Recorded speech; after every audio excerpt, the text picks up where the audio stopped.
I'm wow. Yeah. It's day 2 of the season is complete and there's so much. Like literally, okay.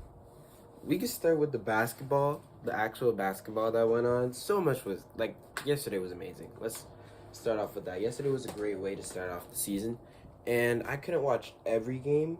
Um I have figured out how to balance between NBA League Pass and um certain unknown websites. But you feel me? Like we getting there. We are making progress in how we're doing this. And I can't talk about every game, but the games that I did watch are, or at least that I watched a little bit, are Heat versus Magic, Raptors versus Hawks, of course, because I'm a Raptors fan, Bucks versus Wizards, um, and then I also Pelicans versus Grizzlies, and I saw a bit of Clippers versus Jazz, and that's about it. Yeah, those are all the games that I watched, and hey, bro, that was a good night of basketball. I'm not gonna lie, that was a really good night of basketball. I think I'm gonna start off I'm just gonna cover every game really quickly, and we'll talk about what we have to talk about.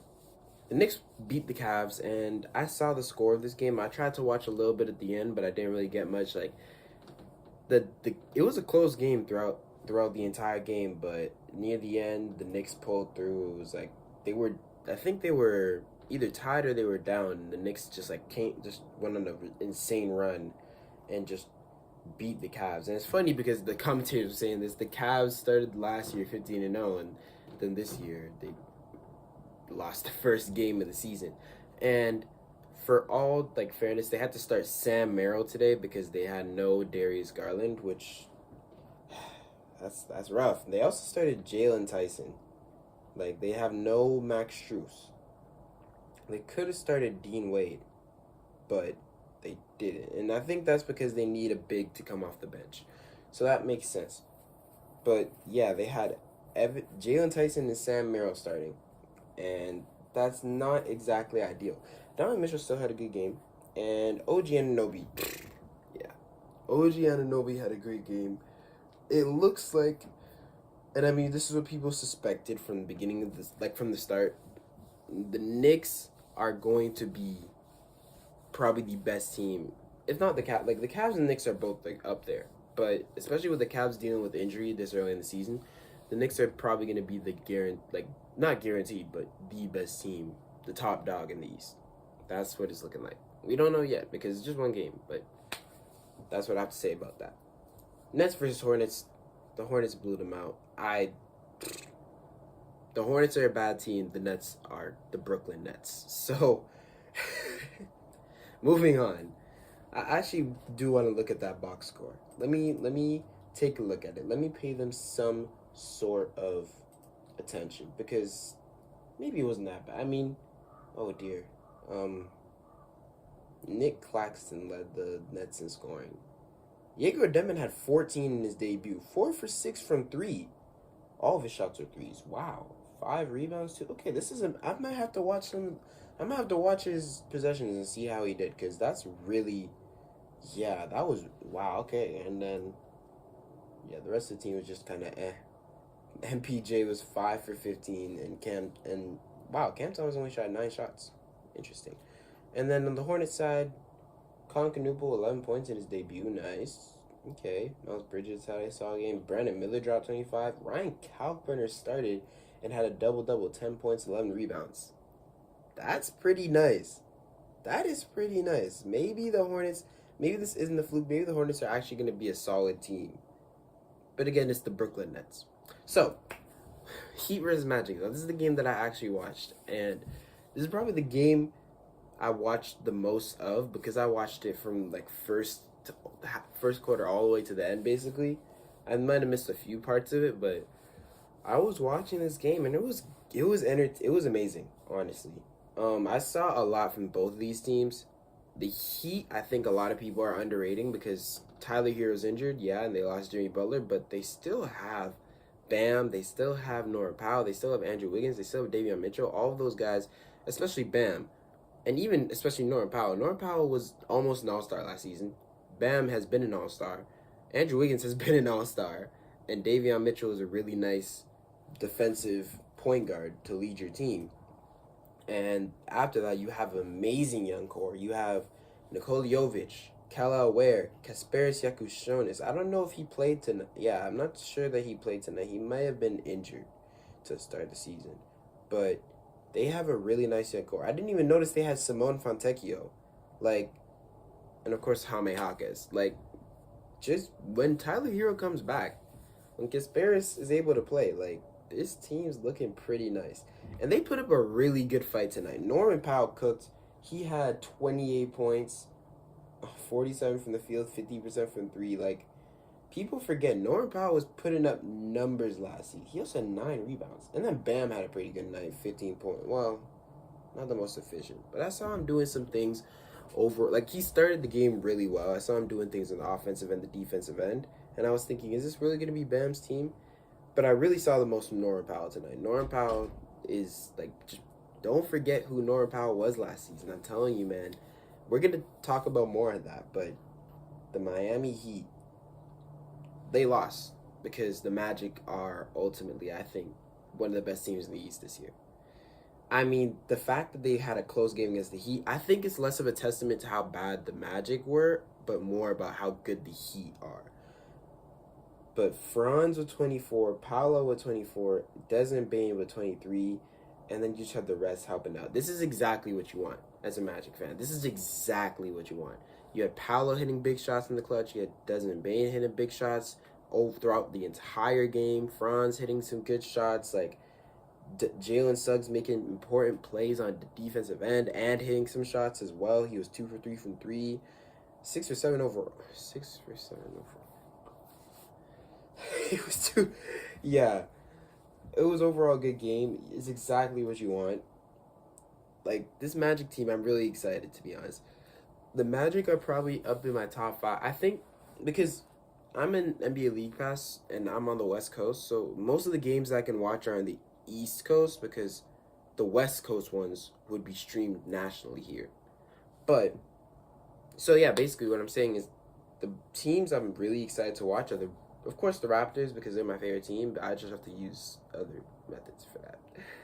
The Heat, the Magic, and then also the Pelicans and the Grizzlies. We're going to talk about them later. But, like, I'm really excited to watch some of these teams throughout the season. I don't think I'll be able to watch, like, all of... And I'm wondering, because basically all of the matchups tonight were in conference. So I'm guessing I guess it depends on, like, who's the home team, but I'm wondering what happens when I go to, like, those against the other conference matchups. Have we had any of those this season so far? Yeah, no, we haven't. Yeah. Every match has been. The first one is tomorrow, Thunder. Oh wait, no, today, because it's Thursday. The first one is today, Thunder versus Pacers at 5:30 today. I hope oh no, I can't watch that one. I can't watch either game tonight unless I use. But then the Raptors play on Friday, 4:30 against the Bucks. Nice. And then okay. But yeah, still most of these games are like in the conference. I guess there's Pistons versus Rockets. There's Heat versus Grizzlies. Okay, so they have some later on. I'm getting sidetracked. Let me get back to what I'm supposed to be talking about. The Magic play really impressive. This is just exactly what you want if you're a Magic fan in these games. Nothing else to say. The Magic are really good. Raptors versus Hawks. Oh my goodness. Man. And now the plane outside wants to just fly right over when I talk about my favorite team. No, the Raptors were insane. Oh my goodness. This game, this is the happiest. I said this when they traded for Brandon Ingram. This is the happiest I've been as a Raptors fan. This is the most hope I've had as a Raptors fan. This team is actually good. When I saw this game on the schedule, I saw the Hawks, and I'm like, the Hawks, oh my goodness, that's Trae Young, that's Kristaps, that's Jalen Johnson, that's Zachary Risache, that's Dyson Daniels. Like, that's a good team. I don't know if we could win that. We won by 20. We won by 20. We were up by almost 30 at one point. We won by 20. And one thing that the commentators kept pointing out. This is another thing about watching on like other ways. Like I'm a Canadian, so usually I watch the Canadian broadcast, which would be Jack Armstrong, Matt Devlin. That would be the Raptors broadcast. But now I have to watch the American one, and it's like, you know what I'm saying? But it's alright. It's alright, I guess. Like if they put it on NBA League Pass, I could watch the Canadian broadcast. But you know, it was one thing that the commentators pointed out was that the Raptors had 84 points in the paint. 86 points in the paint. That was how they got most of their points. It was like, now I'm looking at a lot of fast break points for Toronto, a lot of points in the paint. I don't know what big LD is, but biggest lead. Oh, yeah, they led by 29 at one point. They had more bench points. They team rebounds. Okay. Yeah, they have more turnovers, which is like concerning because the Raptors, they don't really have a primary playmaker, considering Quickly is more a scorer than anything. I mean, how many assists did Quickly have tonight? Quickly had 8 assists. So yeah, he can play make. But Scotty, man, like this team. Before I get onto that, this team I like the Raptors a lot because they have a lot of guys who can create for themselves and create for others. So that's just overall a pro. But Scotty Barnes, 22 points, 9 assists, 6 rebounds. And you know what? He didn't shoot a single three. He didn't shoot a single three. All of his buckets were in the paint. Not in the paint, in the mid-range. Some in the mid-range, which is also really good. Like, Scotty is developing that game where he's a good scorer in the post mid-range and he's an amazing defender. He's like, especially on this Raptors team, he's really being, like, they're expecting him to take more of the big man assignments because this team is not exactly big. They do have Pirtle and they do have Sandro that guy. So they have some bigs, but aside from that, even Mamu on the defensive end isn't exactly your like guy you're looking at to be clamping up the post. When they don't have Pirtle in the game, it's Scotty down there. And even when they do have Pirtle in the game, Scotty can really guard all the positions. And we could see that like through how he was on Jalen Johnson, he was on Trey, he was on Risache, he was in the post just getting the help on the help defense. Like, Scotty could genuinely, because he doesn't have to handle the offensive load. He doesn't have to. But he scored 22 today, so I don't mind if he does. But RJ had 25. So he doesn't have to score. He could just play his defense. Like, I love the way this team is structured. Brandon Ingram and RJ are the offensive weapons. Those are the guys you're looking at to get your consistent offense. And not even okay, like whatever defense. We don't care about their defense. Scotty's there now, and he's their star player. But since the others are worried about the offense, he doesn't have to really. He can, and he did 22 points and 9 assists. But he can really just focus in on defense, and he did that too. 2 blocks of steal, and really from watching, you could see the impact that he made on the defensive end. It was really nice to see. And the Raptors are really just known for forcing turnovers. They only forced 15 tonight, but still, yeah. The Raptors, this game just made me so much more excited. And the bench, man. Grady with 21 points off the bench? Come on now, man. Jamal Shed had a great game. I saw Jameson Battle getting minutes, and I was surprised that he was even getting minutes. Like, real minutes. Like, usually he's a guy that they would, like, just... Yeah, they ran an 11-man rotation, which is, honestly, I'm not mad at. I mean, it might be because it was a blowout, low-key, but it was only really a blowout in, like, the end of the third and the fourth quarter. Like, the game was pretty close. The Hawks kept it close until, like, later on. So, just watch out. Quickly did miss 7 threes today, which sucked. But you know what? I'm not mad at that. Like, you know what I'm saying? At the end of the day, it was a good game. And then on the Hawks side, yeah, they played well. It was annoying. I'm really just like, I don't care about the Hawks much this game, but like, Kristaps had a really nice debut, 20 points. Jalen Johnson, 22, 8, and 7. Trae Young had a solid game, even though he was 1 for 7 from 3, 5 for 14 from the field. Nickeil Alexander-Walker, 2 for 15 from the field. And honestly, I'm not even gonna blame this much on the Hawks offense. On the Hawks offense. Toronto Raptors defense, bro. What can I say? What can I say? No. But I'm not realizing Jacoby Walter didn't play. Maybe that's why Jalen Battle got minutes. Maybe Walter's just, I don't know. I don't know what's going on. But regardless, it was a great day for Raptors basketball. That's all I'm going to say. Sixers, I'm going to try and get through these pretty fast, but because most of these I didn't watch. Sixers versus Celtics is one that I really wish I could have watched because, man, VJ Edgecombe's a guy who I've been excited to pay attention to for a long time. I've been really like, I want to see this. I've been wanting to see this guy hoop, and I saw him in preseason. He was already looking good. This guy scored the most points in a rookie debut since Wilt Chamberlain. And I mean, day one is day one. A lot of people do great things in the beginning of the career. Tyreek Evans, Michael Carter-Williams, and of course the Philadelphia 76ers aren't exactly the luckiest team when it comes to this. But with Jared McCain last year and then now VJ Edgecombe this year, come on. I'm not gonna. There's no way that both of them are trash. Like, Tyrese Maxey also dropped 40. I don't think we should be forgetting about that. That's just been going under the radar. Tyrese Maxey just dropped 40, and they beat the Celtics. I mean, this is a Celtics team with no Jason Tatum, but they beat the Celtics. This is still Jaylen Brown, Derek White, Anthony Simons. Damn, Jaylen Brown, Derek White, the only ones left from that damn. Payne Pritchard, but he low-key sold the game. The thing is, the Celtics had every right to win this game. I didn't know I didn't watch the game, but I just know that Payton Pritchard missed 2 free throws at the end. So, hey man, I'm really happy about this. I don't care if the Sixers do good. I just want VJ Edgecombe to do good. And even Embiid played tonight, and he didn't really have a good game.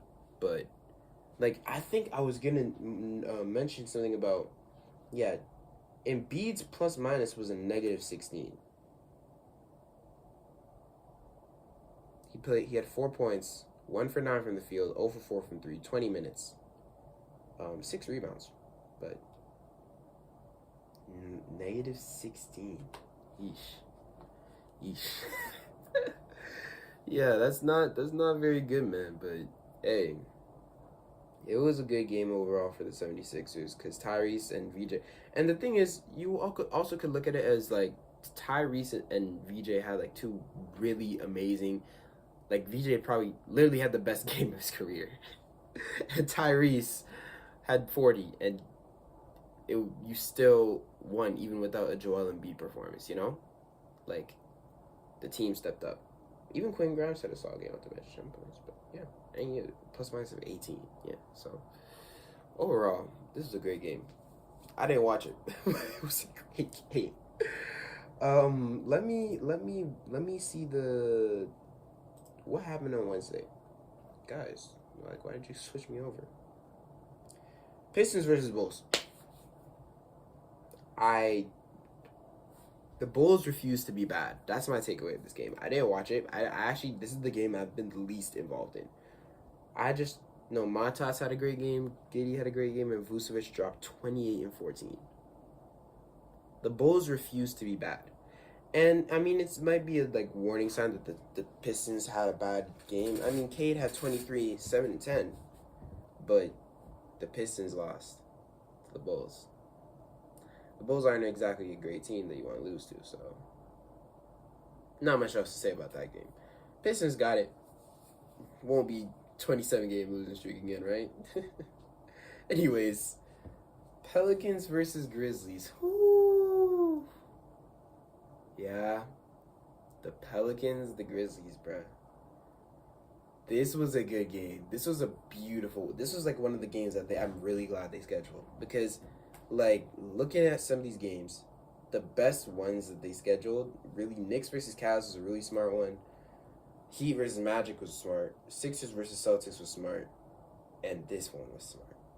Pelicans versus Grizzlies. Because you have the number 1 and number 2 picks from 2019 going head-to-head. Especially when Zion's playing the way he's playing. But as good as Zion has shown that he can be, Ja Morant, bro. People don't forget. These are two teams that people will usually rank lower in the Western Conference because their stars are unreliable and whatever other reason. They just don't want to put them high. But Ja Morant, bro. Yeah. I'm really excited. This game also, just like the Heat versus Magic game, made me really excited to see both these teams this season. Because, for one, I didn't even know that the Grizzlies got Jaren Jackson back. Like, I had no idea. But they got that just helps them more. I mean, he fouled out, which kind of sucks. But overall, honestly, from everything that I saw tonight from this game was awesome. Like, Zion was playing amazing. The Pelicans supporting cast was really nice. Jordan Poole played well. Sadiq Bey played well. I don't know how much Herb Jones did, but Trey Murphy I saw putting in work.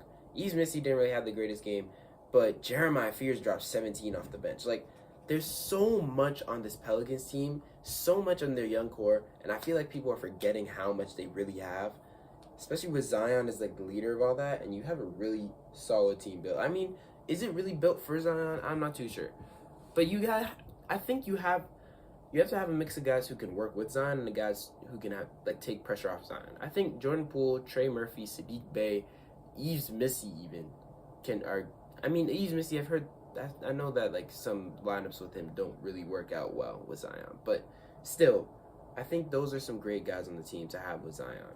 I still believe in the Yves Misty Zion thing, even though Yves Misty didn't have a great game tonight. Maybe next game, I don't know. Maybe I'm wrong, but regardless, then you have other guys like Jeremiah Fears who's growing. You have Derek Queen who's growing. You have Jordan Hawkins. You have Herb Jones even. Herb Jones is a good guy to fit with Zion too. Like, you just have so much on this team. So much. Oh, mind you, DeJounte Murray is out he's out. He's still out. I didn't even know he was still out. I think Achilles or something. But yeah, and this team is still here, bruh. Like, I really do. I don't know how well DeJounte Murray actually fits with Zion, if I'm being honest. But I just really like the fact that they have a bunch of guys. And sometimes that doesn't work out. I'm going to hope that it works out because I believe in the Pelicans every single year and I'm not stopping now. But on the Grizzlies side, this was actually really impressive because the Grizzlies are a team that lost Desmond Bane, that is dealing with injuries with Zach Edey, and I don't even know, was Gigi Jackson playing today? Because Gigi Jackson had been injured for like 2 million years. Gigi Jackson did not play today. So, but that was a coach's decision thing. So maybe he is out. I have no idea. It just seems like this team has a lot of guys who are just not, like, they lost a lot. But the guys who came in, bruh, Olivier Maximus Prosper, I didn't even know he was on this team. He dropped 10 and 5. Solid. But, yo, Cedric Coward is really that guy. Cedric Coward is really that guy, bruh.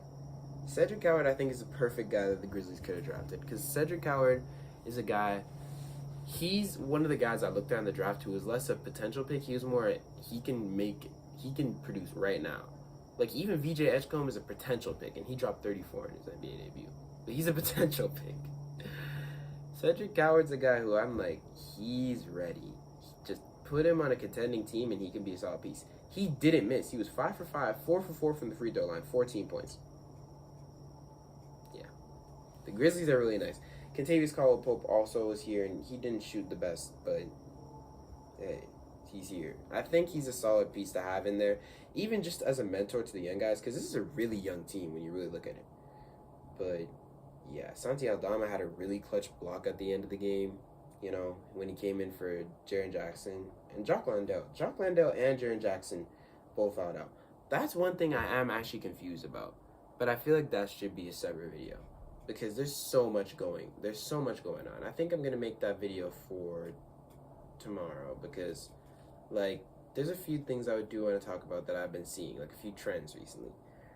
But today we're just going to talk about all the games. And this is a really long video, so I really should make it shorter. Great job, Pelicans. Great job, Grizzlies. It was awesome to watch. Then we're going to try to speed through these. I said that last time and spent like 5 minutes on the last team, so Wizards versus Bucks. Giannis. Yeah. I jumped into this game and didn't see much except Giannis was just dogging. Yeah, Giannis 37, 14, and 5. He's gonna be an MVP candidate every year. And right now, even like from the first 2 days of the season, like if you want to say who your MVP candidates might be, it would probably be guys like Giannis, Luka, still Shea. Oh wait, the Nuggets haven't played yet, so I can't say Jokic yet. But then after that, you got guys like Anthony Edwards, you got guys like Şengün, you got guys like Victor Wembanyama. Let me just wait. Giannis was amazing. The Jazz blew out the Clippers. I looked at the score early in this game. It was like 43-19 for the Jazz, and I'm like, what the heck? They were up by 30 for like a majority of the game. And it's not even like nobody killing. It was Lowry with solid 20-something, Kessler with 22, Keontae George with 16. Like, it was just a team effort, and they cooked the Clippers. I told y'all, I don't know why everybody's really high on these older teams, but like, I mean, the Warriors, I can see it because they have Steph Curry, but the Clippers, hey, it's day one. I will still make predictions because I want to. I want to make predictions, bro. I'm gonna still make them. I'm gonna still make predictions. So look out for those. Just wait. And if my predictions are skewed because I saw the first few days in the NBA, well, literally, like, it's not much of a difference between me making the predictions a week and a week after I should have made them. There's a difference because I saw some basketball. But regardless, Spurs versus Mavericks was awesome. I'm so mad that like I can't talk in full extent about the last two games, but yeah, I wasted a lot of time today. I'm scared of Victor Wembanyama. I'm scared. Like, I saw some stuff and I was like, I'm scared. No. What are we doing? Who is this guy? 40 and 15. I saw him doing, just catching it, just playing around, just going like, just under the basket and just throwing a reverse. I saw him just doing through the leg, behind the back, step back threes. Yeah. The league is cooked. And then Cooper Flag, we didn't really see much, honestly. VJ Edgecombe had a much better debut. Lots of people put Cooper Flag in the running for Rookie of the Year. And would I have put Cooper Flag in my Rookie of the Year? I actually don't know. I wish I spent more time thinking about this before the season started. Because this is one where I actually would have been like, now people are going to say Cooper Flag's not the Rookie of the Year. When everybody was saying it before. I feel like with the way everybody was showing him, I probably would have still put him number one. And I probably would have put like VJ Edgecombe. Because VJ Edgecombe, not even in recency bias, like literally I believed in this guy, bro. He was my second favorite prospect behind Cooper Flag. Like, I really thought he was better than Dylan Harper and Ace Bailey. But hey, that's not everybody's gonna say that. Yeah, Cooper Flag, it's only game one. I don't know why they played him at point guard. They could have just put D'Angelo Russell starting. I guess they wanted to try out that big lineup, but they lost by 30. So yeah, the next game, Suns versus Kings. DeMar 29, 6, and 9. Amazing game. Devin Booker had 31. Great job. I heard Dylan Brooks had something at the end. Devin Booker had something at the end. You know what? These teams are teams that I don't really care about. Like, when it comes to teams in the East or even teams in the West that I feel like could be like a solid playoff team, like I kind of care about, that kind of interesting. These two teams, the teams that I'm looking at as like the bottom feeders of the West. Like, no. And then we have the last game, Timberwolves versus Blazers. Again, didn't watch it, but I saw that Anthony Edwards dropped 40, and Jeremy Grant had 29. I didn't even know that, but yeah, the Blazers are a solid team, but there's other stuff they gotta worry about right now. Like, I'm sad that I can't talk about the Blazers more because we'll get to that tomorrow. We'll get to that tomorrow. But good job, and again, MVP candidate. They did struggle from like they put Dante DiVincenzo at the one, and he had like 6 turnovers. So they'll figure that out. This is a really long video, but yeah, I think they got to start Mike Conley if we're being honest, because as old as he is, he does just facilitate a lot more. Like Dante DiVincenzo is a better player, but unless you want Anthony Edwards to be the point guard, and if he grows into that, but he doesn't want to be a point guard. So I think it's better if you just put Mike Conley in, or even develop Rob Dillingham to be that point guard. But for now, that's all I have to say. Yeah, we talked about every game, and it took 30 minutes. I'm so sorry to wait. Like this, no, this is not a waste of your time. You hear me talk about basketball, but I could have made it short. My bad. We ball anyways. I'm excited for today too, because today, if I remember correctly, is Warriors Nuggets and Thunder Pacers, Warriors Nuggets, and both of these games I cannot watch on NBA League Pass. But you feel me? It's a good day today. It's a good day. So I'm so happy basketball's back. There's a lot more that we got to talk about, like just overall in the NBA, and I think I'm gonna talk about that in the video either later today or tomorrow. But yeah, I should let y'all go. Thank you so much for watching. Appreciate you. Watch basketball, bro, because man, it was a great day yesterday.